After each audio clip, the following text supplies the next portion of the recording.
অপেশ্বৰী গৰিয়া এই সকলোকে মালকোৰ সফাকোৰ এই সকলোৰে আৰাধনা কৰা আৰু হাবিবিয়া উৎসৱ এই হাবিবিয়া উৎসৱত লাংকুনি লাঞ্চি লাও হাপেখাতি উচ্চতৰ মাধ্যমিক বিদ্যালয় খেলপথাৰত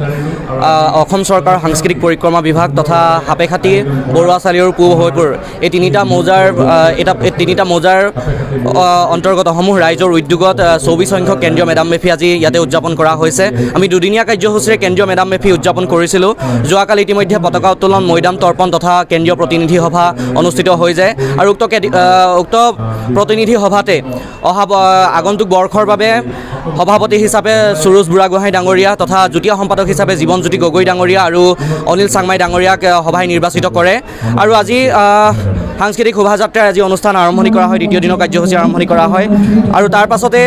এতিয়া দেখিছে মুকলি সভা চলি আছে। মুকলি সভাতে অসম চৰকাৰৰ সাংস্কৃতিক বিভাগৰ মন্ত্ৰী বিমল বৰা ডাঙৰীয়া উপস্থিত আছে, লগতে আমাৰ এই অঞ্চলৰ বিধায়ক ধৰ্মেশ্বৰ কোঁৱৰ ডাঙৰীয়া উপস্থিত আছে, বহুকেইজন অসম চৰকাৰৰ গণ্যমান্য ব্যক্তি উপস্থিত আছে, মন্ত্ৰী উপস্থিত ইয়াতে আছে তথা বিভিন্ন জাতীয় জনগোষ্ঠীয় সংগঠনৰ বিষয়ববীয়াসকল আমাৰ ইয়াতে উপস্থিত আছে আৰু ইয়াৰ পাছতে আচলতে আমাৰ মুকলি সভা শেষৰ পাছতে আজি যি মেডাম মেফি ভোজো ইতিমধ্যে চলি আছে আৰু মেডাম মেফি ভোজৰ পাছতে আজি আমাৰ অনুষ্ঠানটো সামৰণি পৰিব।